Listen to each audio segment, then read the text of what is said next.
Tense की series में जैसा कि हम जानते हैं, टेंस माने क्या होता है भाई? टेंस की हिंदी होती है काल,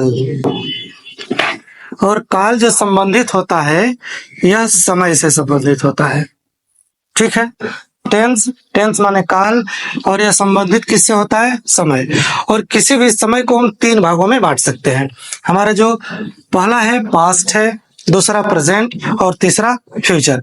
इसको ऐसे समझते हैं, कोई भी समय 3 भागों में होता है, या तो बीत चुका हो, या तो वो चल रहा हो, या तो वो आएगा। तो जो बीत गया है उसको पास्ट कहते हैं, इसका मतलब हो जाएगा भूतकाल। जो चल रहा है वर्तमान में, जैसे वर्तमान में इस समय हम लोग पढ़ रहे हैं, तो इसका मतलब होगा वर्तमान। और भविष्य में जो आएगा फ्यूचर, उसको क्या कहते हैं हम?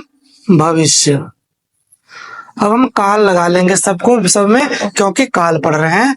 तो माने पास्ट टेंस भूतकाल, प्रेजेंट टेंस वर्तमान काल, फ्यूचर टेंस भविष्य काल। ठीक है, मतलब हमारे समय के भाग हुए 3, टेंस के भाग हुए 3, पास्ट प्रेजेंट और फ्यूचर।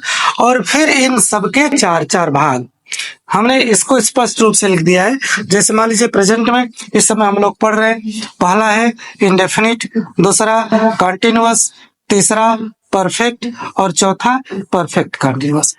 इसी प्रकार से इन सब की भी होगा। पास्ट का हो जाएगा इंडेफिनिट, कंटिन्यूअस, परफेक्ट और परफेक्ट कंटिन्यूअस। ठीक है भाई। इसी तरह से फ्यूचर का भी होगा। फ्यूचर का पहला हो जाएगा इंडेफिनिट, दूसरा हो जाएगा कंटिन्यूअस, तीसरा परफेक्ट और चौथा परफेक्ट कंटिन्यूअस। अब देखो हम तो लोग पढ़ेंगे कैसे। प्रेजेंट से उदाहरण लेते हैं।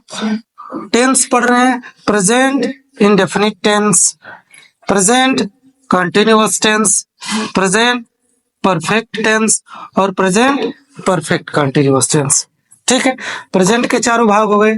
इसी प्रकार से पास्ट का देखिए, past indefinite tense, past continuous tense, past perfect tense और पास्ट परफेक्ट कंटिन्यूअस टेंस। अगर फ्यूचर की बात ली जाए तो future indefinite tense, future continuous tense, future perfect tense, future perfect continuous tense.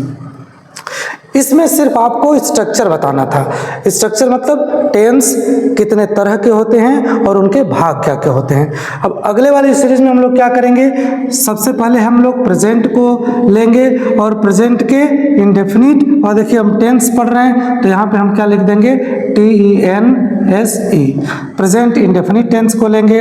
इसके बाद इसके तीनों चारों भाग को, जो अफर्मेटिव है, नेगेटिव है, इंट्रोगेटिव नेगेटिव, ठीक है, वो हम लोग पढ़ेंगे तो सब कुछ क्लियर होता जाएगा।